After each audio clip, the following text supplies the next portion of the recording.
História da Disneyland, como tudo começou. Para todos aqueles que vêm para este local feliz, bem-vindos. A Disneyland é sua terra. Aqui, a idade revive as memórias do passado e a juventude pode saborear o desafio e a promessa do futuro. A Disneyland é dedicada aos ideais, sonhos e a dura realidade que criaram a América, com a esperança de que ela seria uma fonte de alegria e inspiração para todo mundo. O post de hoje é super especial, pois há exatos 64 anos atrás, no dia 17 de julho de 1955, a Disneyland estava sendo inaugurada na pequena cidade de Anaheim, na Califórnia. E apesar de Walt Disney já ser famoso por seus filmes na época, a inauguração da Disneyland mudou completamente a história da empresa, incluindo a expansão para Walt Disney World alguns anos mais tarde. E se você é como eu e gosta de saber a história e os bastidores da Disney, continua aqui comigo que a história é boa. Como tudo começou, Walt Disney costumava levar suas filhas a parques de diversão quando elas eram pequenas. Nesses parques, as crianças iam às atrações e os pais esperavam do lado de fora. Em uma das ocasiões, quando suas filhas estavam brincando no carrossel do Griffith Park em Los Angeles, Walt Disney teve a ideia: não seria mais interessante um parque onde toda a família pudesse se divertir junta? E essa ideia não saiu mais da cabeça de Walt Disney, que começou a procurar maneiras de viabilizar o projeto, no início chamado de Mickey Mouse Park. Assim, conseguiu fazer uma parceria com a emissora de TV americana ABC, que ajudaria a financiar a construção do parque em troca de um programa semanal aos domingos, apresentado por Walt Disney, chamado Disneyland. Essa estratégia de parceria foi genial, pois além de conseguir o financiamento para o seu projeto, Walt Disney ainda podia fazer propaganda de seu futuro parque todo domingo de manhã, atingindo milhões de americanos espalhados pelo país inteiro. 17 de julho de 1955 aconteceu a inauguração da Disneyland para jornalistas e convidados, que foi transmitida ao vivo pela ABC e foi um desastre. Apesar de apenas 11 mil ingressos terem sido distribuídos aos convidados, mais de 30 mil pessoas apareceram no parque, conseguindo entrar com ingressos falsos. Além da superlotação inesperada, vários outros fatores contribuíram para o desastre do dia da inauguração, que ficou mais tarde conhecido entre os executivos da Disney como Black Sunday, Domingo Negro. Para começar, por causa de uma greve dos encanadores da cidade, a Disney teve que escolher entre ter os bebedouros ou os banheiros do parque funcionando. Obviamente escolheram os banheiros e com isso nenhum bebedouro tinha água. Isso no auge do verão, num calor de 38 graus, acima do normal na região. Além disso, o asfalto que tinha sido colocado naquela manhã, não estava seco o suficiente.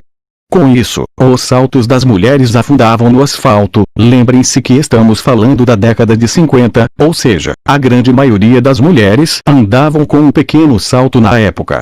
Após o desastre da inauguração, a Disney convidou algumas pessoas a voltarem ao parque em outro dia e aproveitarem a Disneyland da maneira apropriada, com todos esses problemas já resolvidos.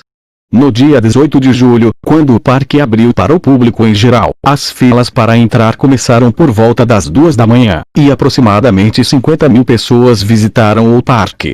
A Disneyland já teve mais de 650 milhões de visitantes desde a sua abertura. O projeto Florida Disneylandia foi um sucesso desde o começo. Com isso, vários hotéis e restaurantes começaram a surgir ao redor do parque, fazendo com que não houvesse mais espaço para ampliação. Com isso, no início da década de 60, Walt Disney começou a procurar um local que tivesse espaço suficiente para caber todos os seus sonhos. E a região central da Flórida era o local ideal por vários motivos. A Flórida já era um destino turístico por ter um clima bom, que permitia que turistas visitassem a região durante o ano todo. A região de Orlando fica na beira da Interstate 4, a famosa I-4, uma estrada que cruza os Estados Unidos de leste a oeste, além de outras boas estradas que passam pela cidade, o que facilitaria muito o acesso. E as terras na região eram abundantes e baratas, pois a grande maioria estava ocupada com plantação de laranjas ou era simplesmente um terreno pantanoso. Aqui tem espaço suficiente para caber todas as ideias que nós pudermos imaginar, Walt Disney disse, quando anunciou a área onde seria construída a Walt Disney World. Disney começou então a comprar terras na Flórida, usando empresas fictícias.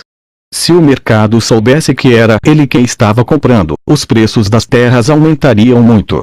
Para se ter uma ideia, Walt Disney comprou seus primeiros 4.000 metros quadrados, equivalente a um acre, por $80. Os últimos 4.000 metros quadrados foram comprados por $80.000, depois que a identidade do comprador já tinha sido revelada. É possível ver alguns nomes de pessoas e empresas fictícias usadas na compra das terras nas janelas dos prédios da Main Street, no Magic Kingdom. Mais ou menos 110 quilômetros quadrados de terra foram comprados, a área equivalente à cidade de São Francisco ou o dobro do tamanho da ilha de Manhattan. O projeto Flórida seria anunciado em novembro de 1965, mas a notícia acabou vazando algumas semanas antes, no final de outubro. Walt Disney queria construir um local que seria considerado uma comunidade do futuro, com muita inovação e novas tecnologias. A primeira etapa do Florida Project seria a construção de um parque temático, Magic Kingdom, ao norte do terreno, para trazer os turistas para a Flórida. Depois, essa comunidade do futuro seria construída, com todo o transporte passando por baixo da terra, e várias outras novidades em termos de tecnologia. Essa cidade se chamaria Protótipo Experimental da Comunidade do Futuro, em inglês, Experimental Prototype Community of Tomorrow. Infelizmente, Walt Disney morreu no dia 15 de dezembro de 1966. Com isso, seu irmão e sócio Roy Disney adiou sua aposentadoria para supervisionar a construção do Magic Kingdom na Flórida, que foi inaugurado em 1º de outubro de 1971. Esse novo complexo na Flórida a princípio se chamaria apenas Disney World.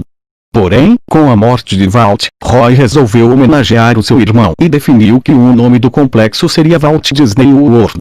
Roy Disney faleceu em 20 de dezembro de 1971, menos de 3 meses após a inauguração da Walt Disney World. O próximo parque a ser inaugurado foi em 1º de outubro de 1982. Os engenheiros da Disney logo entenderam que não seria possível realizar o sonho de Walt Disney de ter uma comunidade do futuro devido a vários fatores. Por isso, decidiram construir um parque temático que englobasse essa ideia. O parque ganhou o nome do projeto original, Epcot. Depois, em 1º de maio de 1989, tivemos a inauguração do MGM Studios, hoje Hollywood Studios, e em 22 de abril de 1998 foi inaugurado o Animal Kingdom. Hoje o complexo Disney na Flórida conta com 4 parques temáticos, 2 aquáticos, um centro de compras, 2 campos de golfe, um centro de atividades esportivas e mais de 20 hotéis. E de toda a área comprada pela Disney na Flórida, apenas 1/3 já foi construída. Isso significa que ainda há bastante espaço para crescimento e expansões. A história da construção da Disneyland e da Walt Disney World é grande e cheia de detalhes, mas tentei fazer um resumo aqui para vocês. Espero que tenha gostado. Bom, é isso, galerinha. Se você gostou desse vídeo, se inscrevam no meu canal. Deem um like, compartilhem, comentem e vejam os meus outros canais. No meu canal vai em canais e você verá. Bom, é isso, tchau pessoal.